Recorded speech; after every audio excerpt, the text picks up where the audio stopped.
ትረዳለች፣ በጉልበቷ ሄዳ እህቶቿን ታገለግላለች፣ ድምፅ ትሆናለች፣ ፖሊስ ጣቢያ ትሄዳለች፣ ሆስፒታል ትሄዳለች። የማታደርገው ነገር የለም።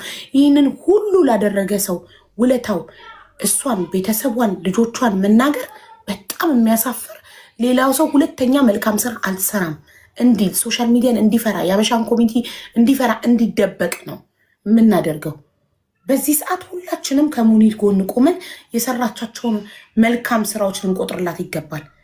አንዴ ስራ ስለተበላሸባት እንጂ እስኪ ሌላ አንድ ሚስቴክ አምጡልኝ ሙኒት ላይ።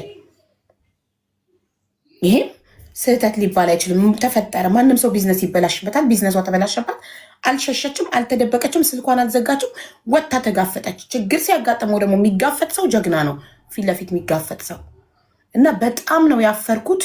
ልጆቿን የምትናገሩ ሰዎች፣ ማንነቷን የምትናገሩ ሰዎች ብልግናችሁን ነው የምታሳዩት። ሙኒትን እኛ ማጣት አንፈልግም። ሁላችንም ታስፈልገናለች። በጣም ነው የምንፈልጋት። በጣም ብዙ የመዳም ቅመሞች ይፈልጓታል። ድምፃችን ናት፣ ፖሊሳችን ናት፣ ጠበቃችን ናት፣ ለስደተኞች እናትም እህትም ናት።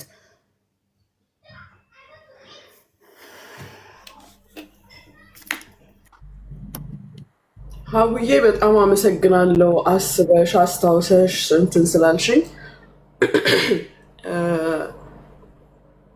አላማዬን እንድቀይር አድርጉኛል። አሁን የተፈጠረው ሁኔታ ቲክቶክ ላይ የመጣሁበት አላማ ሌላ ነበር። አሁን ግን ሌላ አላማ እንዲኖረኝ ብዙ እኔ ለምሳሌ ድንጋይ ነኝ እንዳየሽኝ፣ የታሰበልኝ ብዙ ነው። ግን ለማንም የማንስ ሴት አይደለሁኝም። እኔ ለማንም አላንስም። የመጨረሻው አስትንፋሴ እስካለች ድረስ ለማንም አላንስም። ስመጣ ለጨዋታ ካንስሌሽን ያላቸውን ለመሰብሰብ እማቀውን እውቀት ለመስጠት ነበር። አሁን ግን በውስጥም ሆነ በውጭ በግልጽም ሆነ በስውር የሚጠቁ እህቶቻችንን ወይም ሲጠቁ ለነበሩ እህቶቼ ለመበቀል ነው። አሁን ተቀይሯል እና ሁሉ ነገር ለሰበብ ነው።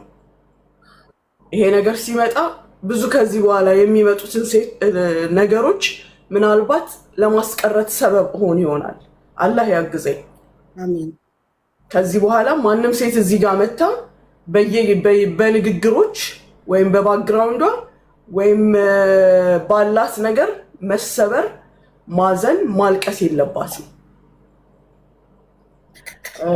ህዝቡ ራሱ እስከዛሬ አሁን አንደርስታንድ ያደረኩት ወዶም ይሁን ተገዶ ቻንስ ሰጥቷል ይሄ ነገር እንዲፈጸም። አንድ ሰው ሚዲያ ላይ ቀና ሲል ወይም ህዝቡን ሲጠቅም ወይ ራሱ ሲጠቀም የሚነሱ የተወሰኑ ፓርቶች አሉ።